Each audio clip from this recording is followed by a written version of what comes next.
ownership records. 1856, the year Texas erased black land ownership records. In 1856, the state of Texas passed a law that effectively erased all records of land ownership by black people. This law, known as the Texas Land Titles Act, was enacted during the Reconstruction era, a time of significant racial tension and violence in the state. The law was designed to undermine the property rights of newly freed slaves and to maintain white supremacy in the state. Prior to the passage of the Texas Land Titles Act, many black people in Texas had acquired land through the Mexican government's head rights system, which granted land to individuals who had served in the Mexican army or had made significant contributions to the state. These land grants were often passed down through generations, and by the mid-19th century, many black families in Texas owned significant amounts of land.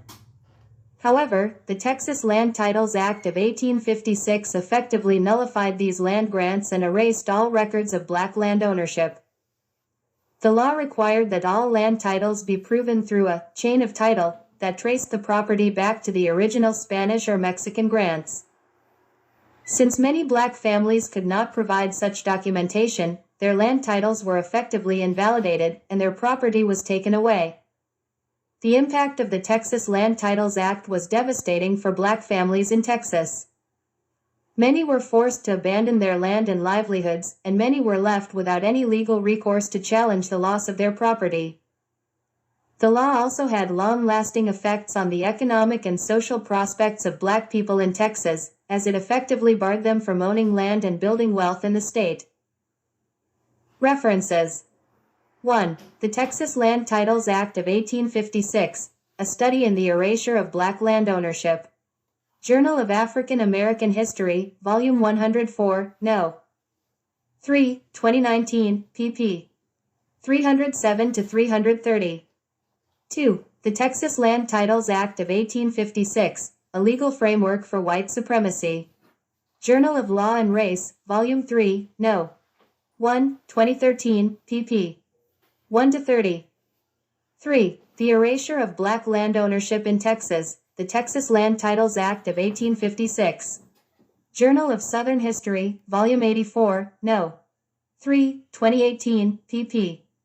537-564. We all knew dat we was only a race of people as our master was, and dat we had a certain amount of rights, but we was just property and had ter be loyal ter our ...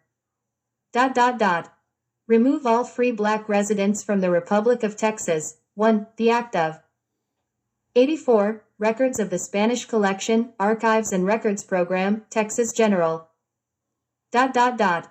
African Americans, including a decree banishing all free black people from Texas. ...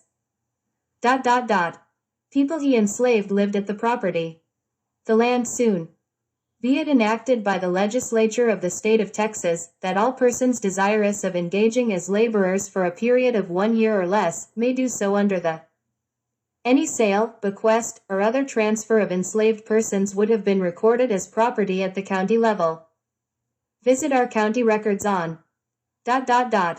Rights of African Americans. The group decided to issue a call for a all-black Prairie View University. In 1948, George McLaurin, a teacher, applied to.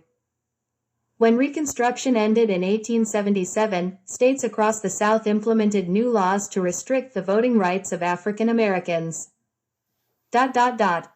American history. Just a decade earlier, these African Americans' congressional seats were held by Southern slave owners. Moreover, the U.S. Capitol, where ... black-owned land, 3.5 million acres, worth more than $28 billion. ... If somebody could snap their fingers and clear up all these titles, how? On January 1, 1863, Daniel Freeman made the first claim under the Act, which gave citizens or future citizens up to 160 acres of public land. Wow.